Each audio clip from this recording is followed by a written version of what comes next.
Hey gang, Malcolm Winters back to the West Coast. How we all doing? So we're here for another cooking vlog. I was really inspired by the comments that MK500 left. Said he was going to try out the last cooking recipe. So I decided to step it up a little bit. So let's get down to it. What are we going to need? A cutting apparatus to cut on, a knife, something to cook in. Now, when we were camping, it was always just one of those tin foil containers with tin foil over the top, so that's definitely okay to use. Some kind of wax paper or something that you can oil or butter the cooking pot with. You're going to want some kind of margarine, butter, or oil to cook with. After that, we're going to need some potatoes,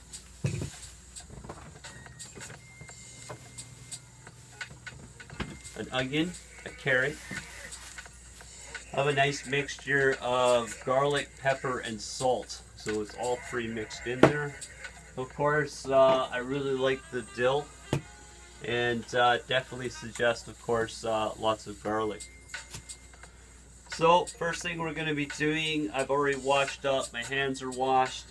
We're going to start chopping all this up. Right, so as I said, we're going to start with the garlic.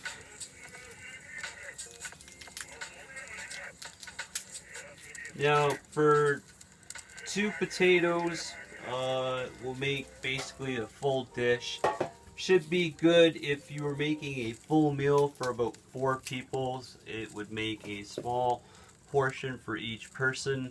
Personally, for me and my roommates, I cook a steak. We share that. We share this, and that pretty much does it all. Of course, we throw some to Ted. So 3 to 4 cloves of garlic. I like to really punch it up. So to rub the garlic and get all that extra shells off. I know there's a lot of different techniques and ways to peel garlic that are on YouTube that you can check out. What I personally like doing is just squishing them down.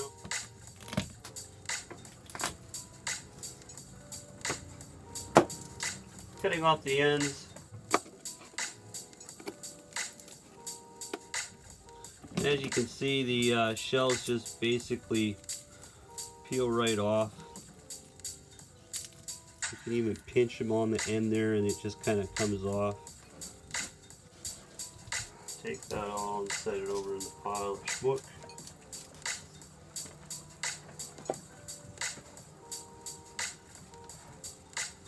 From there, that garlic's already squished down. You want to make sure that your fingers are curved under so you don't end up cutting your fingernails. Not a proper way of cutting with a cutting knife.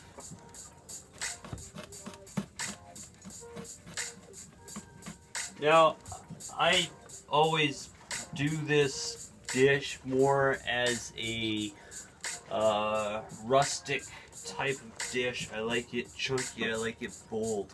But in incorporating it, I've realized that you can use it and use the same recipe in different ways. So let's say up here I have some of the buttered chicken from Patkas. I can make an awesome Indian dish by mixing these vegetables a little bit smaller, which makes them mash a little bit better, and then throwing this and chicken in there, and it's a completely different dish. So that's something to think about in the future. If you really like the dish the way it is, you can grab something like that, throw it in there, and really step it up into something completely different. So the garlic I'm not actually going to chop into small pieces. I'm still gonna kind of have it old and chunky.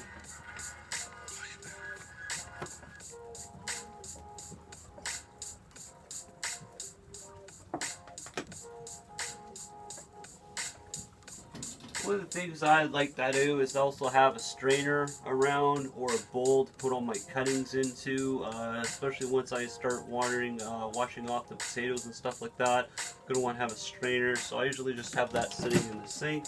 Of course, it's going to be nice to have some kind of bowl or plate to be able to have my fixings on. So of course, I'm just having a plate here. I'm going to throw all my garlic on there.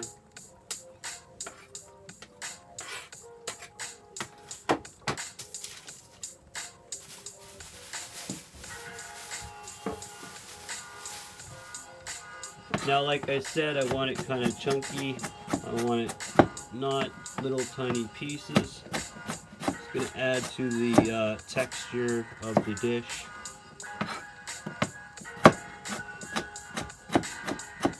So definitely grab some butter, oil, or margarine in this case. I guess you could do it with your fingers, but I tried doing that last time and it got kind of gross. So. Basically all this is going to do is just make it so that nothing's going to burn directly to the pan or to the tin foil container you're using to cook with. You just want to do a nice light coating all over.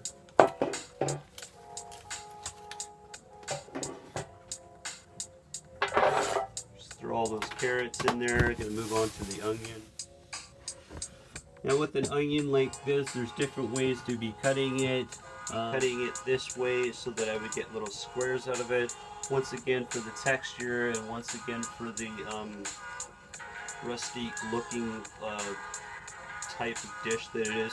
I want those nice long pieces.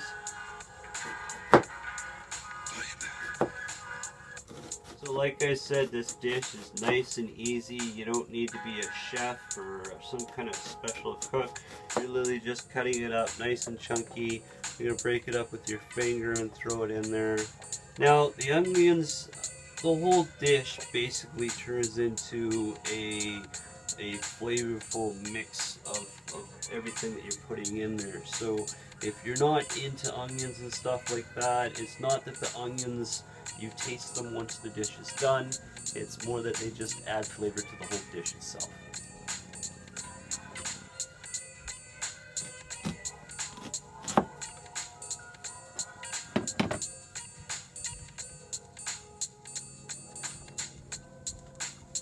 Of course, I could see there being too many onions in there.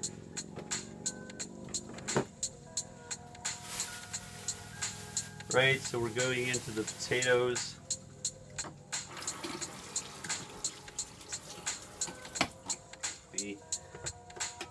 So potatoes, same thing. Cutting off those two ends on both potatoes. Chopping those in half so that they're manageable. Makes it easier so we're not going to end up cutting ourselves. Now for a potato like this, to make it more manageable, you could definitely cut it in half and just deal with quarters. Once again, I said this is more of a texture, old school, rusty kind of dish, so I want to have those big chunkier pieces. Now I don't want to throw these directly into the dish like I said before. I want to throw these into the strainer in the sink. I want to give those a quick rinse off and get rid of some of the starch.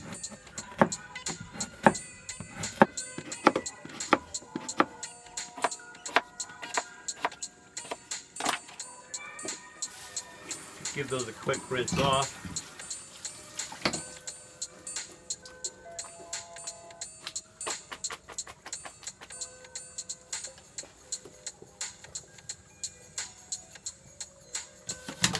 Now at this point, of course, I have carrots, onions, potatoes. Don't necessarily want it that way. I want it all mixed up, so I'm going to be flipping it and tossing it.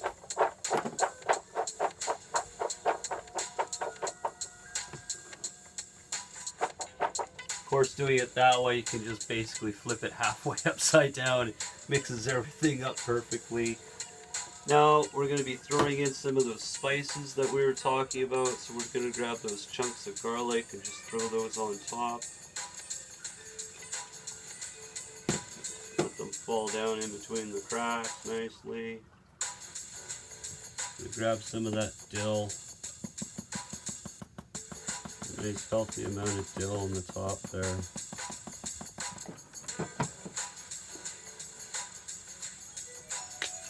Followed by the salt and garlic pepper.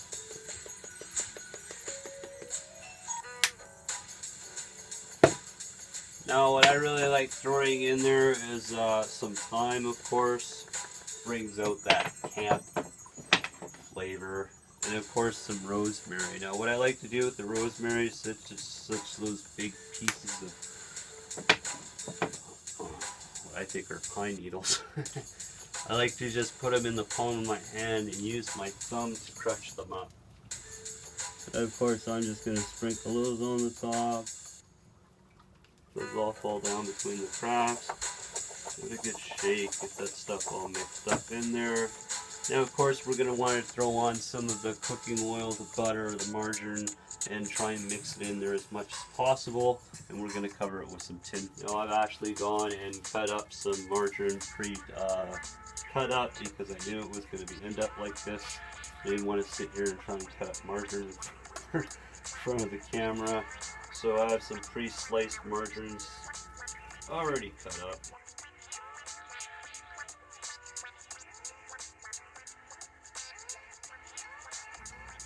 Now of course whatever you're cooking with, you want to kind of figure out how you're doing it.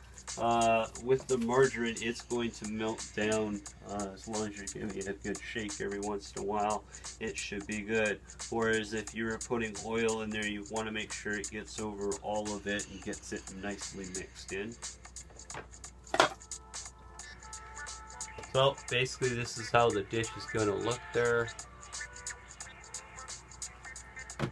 You grab some of that tin foil.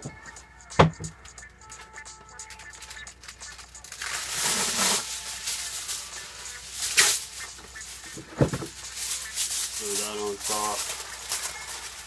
Now, the best thing about this dish is that you can literally cook it anywhere. You could just throw this into a pot, put the lid on it, let it cook, give it a shake once in a while, make sure it's not burning the bottom of the pot, and just cook it like that. It's incredible.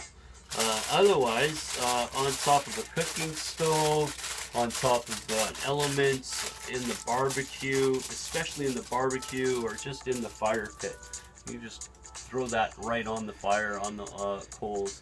It's about 20 minutes to an hour. You're just watching it. It's literally just the steam of the vegetables itself cooking it, and it's a wonderful, great dish. So we're going to get that cooking, and we'll show you how that turns out. Hey gang, so the vegetables are done. Brought them in from the outside from the campfire. Taking off the tin foil, of course you want to be really careful of the steam. It's going to be hot in there. Always open it away from yourself so the steam is going away from you, not into you.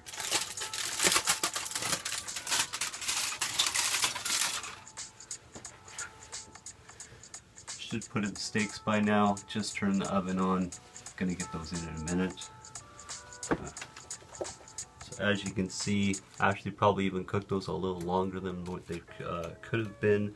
They could be a little bit more consistent, but hey, they smell wonderful.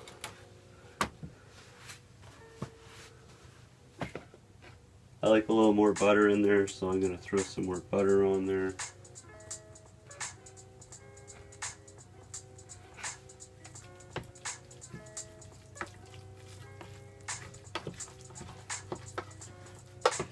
You end up getting it to about this consistency. This is more of the consistency of where I said it's nice to have the buttered chicken around. Throw that on top. It just makes a wonderful spicy dish. Of course, you know, it's just a little bit more like mashed potatoes than it is crispy vegetables.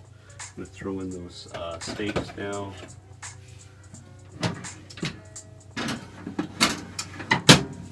We're gonna let those cook for 5 minutes. We'll be back in a minute.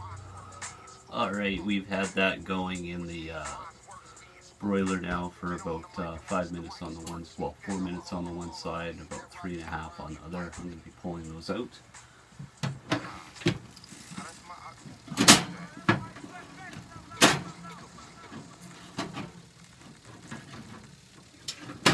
Now, of course, those times are really going to depend on the thickness of the steak, how well the steak was raised.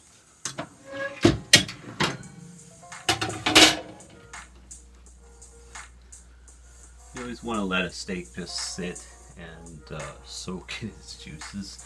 If you go and you cut a steak open right away, what's going to happen is it's just going to end up letting all those juices out.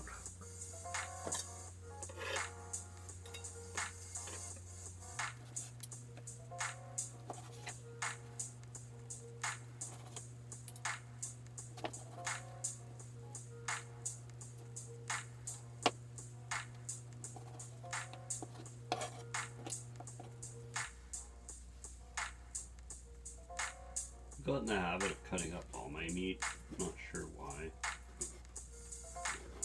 Having a dog, cutting the scraps off for him could be some of the reason. Just found that dicing up meat nice and thin slices just looks good, tastes good.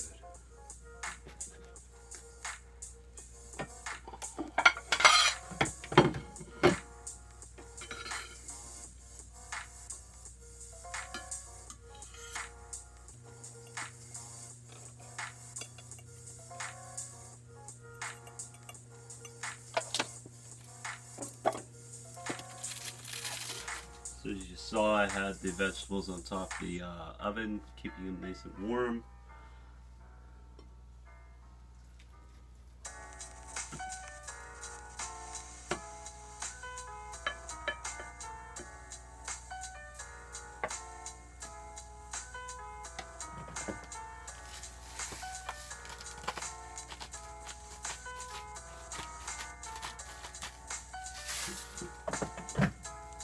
A bit of sea salt on there, a fork, and it's ready for the roux meat. Not too bad.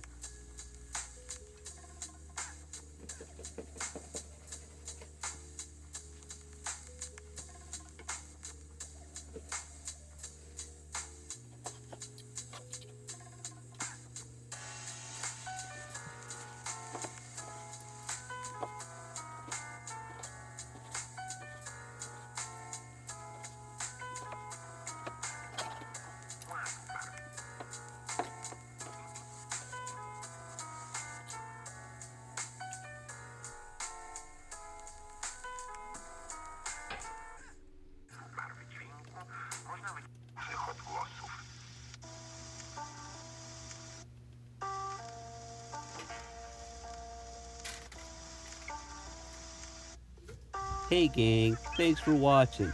Don't forget to hit those likes and smash that bell 2018 style. We'll catch up with you in the next video.